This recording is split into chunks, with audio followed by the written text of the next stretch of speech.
Come along with me on a visit to Borrego Springs and the spectacular Anza Borrego State Park. The community of Borrego Springs, with a population of a mere 3,500 people, is completely surrounded by the park and is located 1.5 hours from both San Diego and Palm Springs and about 3 hours from Los Angeles. The park was named after 18th century Spanish explorer Juan Bautista de Anza, who blazed a trail to California in 1774 that later brought out the first colonists from Mexico to California. Over the years, I've led many tour groups and have also enjoyed personal vacations out to the Borrego Springs area. In the springtime, most travelers are interested in seeing the desert wildflowers bloom.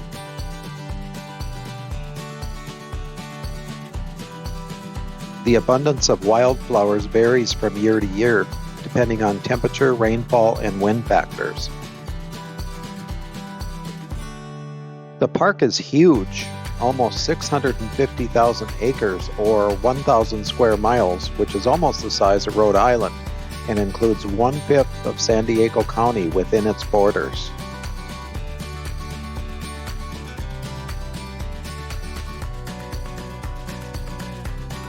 There are also over 130 intricate metal sculptures out here, which were done by artist Ricardo Brasida.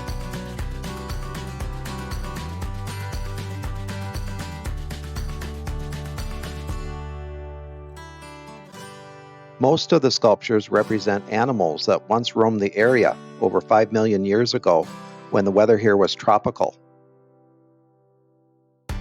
Any trip to this area should always include a visit to the Anza Borrego Visitor Center. Inside, they have interactive displays on the flora and fauna you can find in the park, as well as a wonderful bookstore and theater. And outside, you'll find beautiful plants native to the Anza Borrego State Park.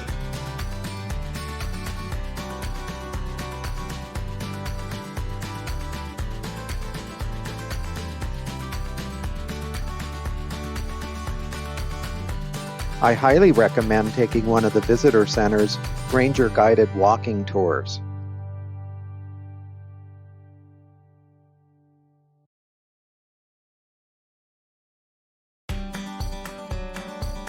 Our ranger guide pointed out plants and animals native to the park in both an interesting and fun way.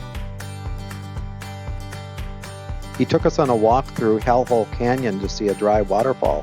It was a beautiful day, the exercise felt great, and the scenery was beautiful.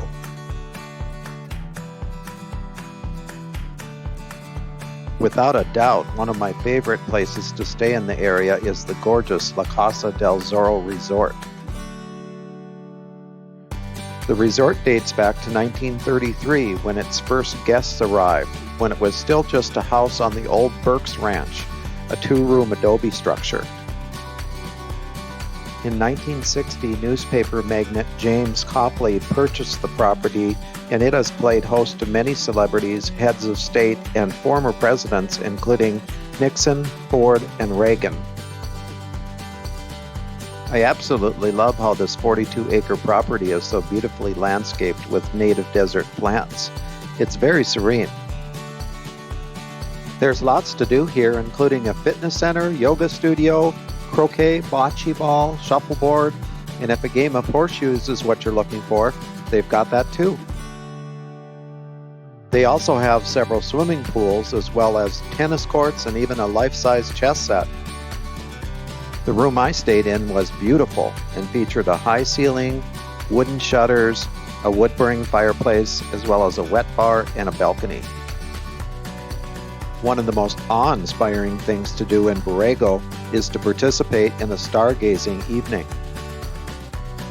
Borrego Springs is California's first and only international dark sky community and has become a center for public astronomy activities throughout the year.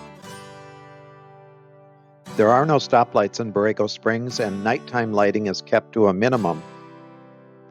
We were treated to a prearranged 90-minute stargazing experience with a local astronomer.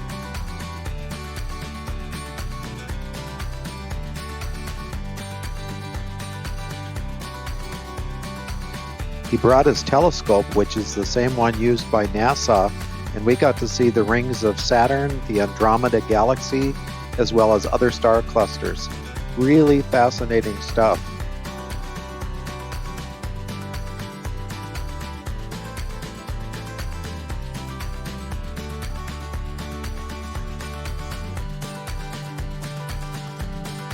One of the best kept secrets in Borrego Springs is the off-road adventure to see the Badlands. We started off with a brief orientation at our hotel.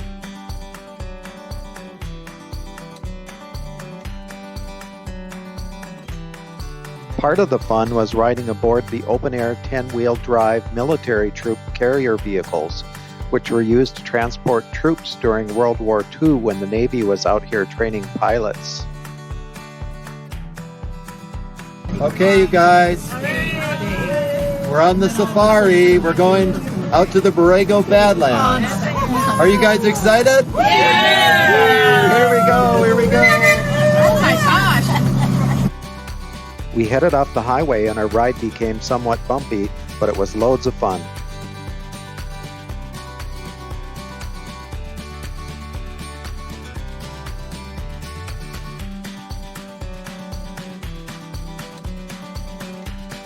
Scientists say about 6 million years ago the Borrego Valley was tropical and beautifully green with lots of trees and a river. But then about 3.5 million years ago the weather started changing and it became the desert that it is today about 10,000 years ago. The Badlands are actually Colorado River sand from when the river estuary and the Sea of Cortez extended out this way. After the water retreated, the rock hardened into dunes and then was eroded by wind, rain, freezing, and thawing to form the Badlands. At our first stop, our guides pointed out several desert plants. They also set up a water and snack station for us.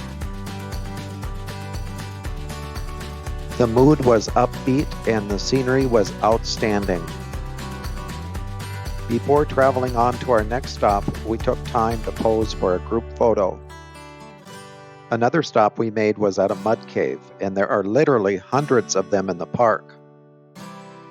Some of the caves are over 30 feet wide, while others are so narrow that you have to squeeze through openings. The cave we visited was a bit steep to walk up to, and the opening was quite narrow, but it was doable for most.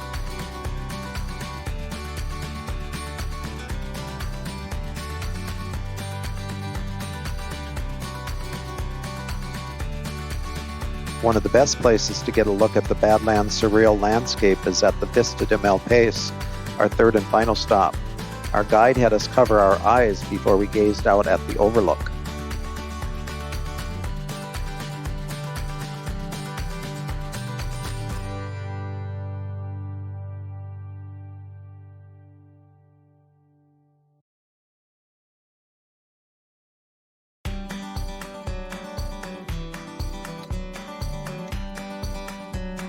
Nicknamed California's Grand Canyon, this is a coveted spot for landscape photographers. As you can see, we had the place to ourselves and the view was truly otherworldly. A perfect ending to our Badlands off-road adventure. If you enjoyed this video and would like to be kept up to date on my future tours to Borrego Springs and other destinations, please check out my website at marksdeliciousadventures.com. And don't forget to like me on Facebook and subscribe to this channel to see my future videos. Thank you for watching and we'll see you next time.